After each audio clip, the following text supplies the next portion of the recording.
Hello and welcome. I hope that you are doing well. Thank you so much for joining me here today.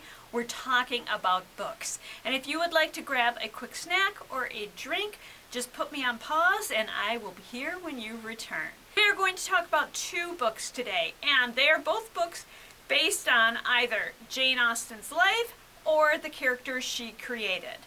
So we're going to start with Jane and the Year Without a Summer by Stephanie Barron. And this is a cozy mystery with the character Jane Austen as an author, but also as someone who solves mysteries. This is the 14th book in the Jane Austen series, and it is the second to the last book. It doesn't seem like I've read that many of these books, but I've spread them out over the years. The first book in the series, called Jane and the Unpleasantness at Scargrave Manor, was published in 1996. I started reading this series in about 2008 on a recommendation from my mom, so thank you, Mom. This one is from 2022, and somehow I missed when it was published. And I am so glad that I rediscovered this series and that one of our branches had a copy of it in. So here's the story. Jane is not feeling well. She's tired, she's feeling run down, she has trouble eating, and she has occasional fevers. Her family is experiencing some stressful situations, and she attributes her illness to those situations. Her apothecary suggests that she visit Cheltenham Spa and drink the water, which at that time was viewed as a medicinal thing to do. Jane's sister, Cassandra, travels with Jane to Cheltenham. And Jane expects this to be an opportunity for them both to get away, relax, enjoy themselves, especially Cassandra, who deserves a break. They stay in a guest house where everyone else is experiencing troubles of their own, some of it deadly. And once again, Jane is drawn into a mystery that she might be the only one who can solve.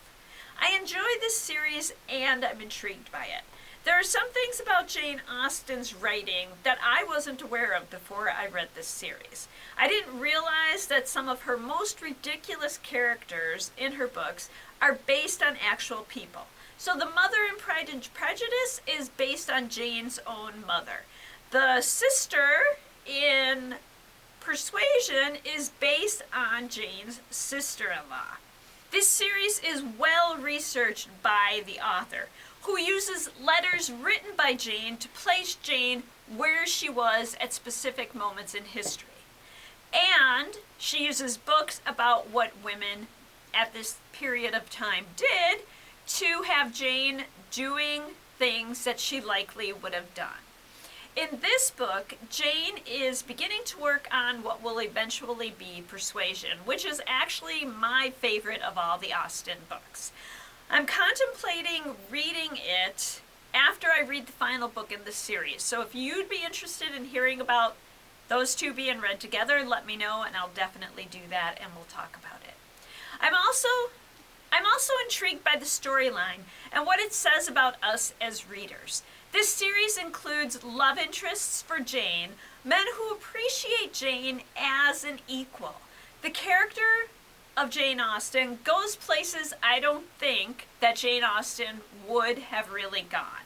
But we as readers like that she does. We like that she pushes the extremes of societal norms. And we like that the men she befriends treat her as an equal. If you like this series, I suggest these books. I haven't read them yet, but they are on my to-be-read for someday. First up is the Mr. Darcy and Miss Tinley series, including the first in that series, The Murder of Mr. Wickham. And these books are by Claudia Gray. This series consists of characters from multiple Jane Austen books. Another series is the Emma Knightley Mystery Series, including Murder in Highbury by Vanessa Kelly. Our second book today is the second and final book of the Lizzie and Darcy Mystery Duology, A Matter of Murder by Tirzah Price. And this is a young adult mystery historical fiction. And I'm sorry to learn that this is the final book in this duology, but I understand that the author plans to continue writing stories based on the characters of Jane Austen, so I am excited about that. Since this is the final book of the duology, and this duology was built on her earlier series, I don't want to say too much and give away plot points. So let's just say that in this book, Lizzie is being threatened by somebody who didn't appreciate what Lizzie did in previous stories. And because of this, Lizzie's father packs up the entire family and takes them to visit a relative. The home they are visiting is newly owned by the couple living there. Locals believe anyone who stays overnight in the house, even one night, is cursed, and they must forever live in this house or they're doomed to die. Additionally, Lizzie receives a note from her pursuer threatening her again. The mysteries that Lizzie and Darcy are going to need to solve. How does Lizzie's pursuer know where she is? And who all will this person threaten to get to Lizzie? Is there any truth to the curse? And lastly, who was the body that was found in the chimney? It's no secret that I enjoy Tirzah Price books, and I enjoyed this book too. It's a lighthearted, quick read with strong characters.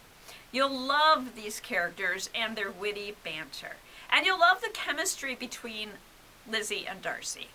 For a similar read, I'm going to suggest any of the Jane Austen books by this author, Tirzah Price, including Pride and Premeditation and Sense and Second Degree Murder, and the first book of this duology, In Want of a Suspect. And there we are. We have finished our second book chat of the year and the month. I hope that you will join me next time when we will be talking about Small Things Like These by Claire Keegan. It's a small book, but it has a lot of important topics in it. Until then, I hope that you enjoy all that you do and all that you read. And thank you.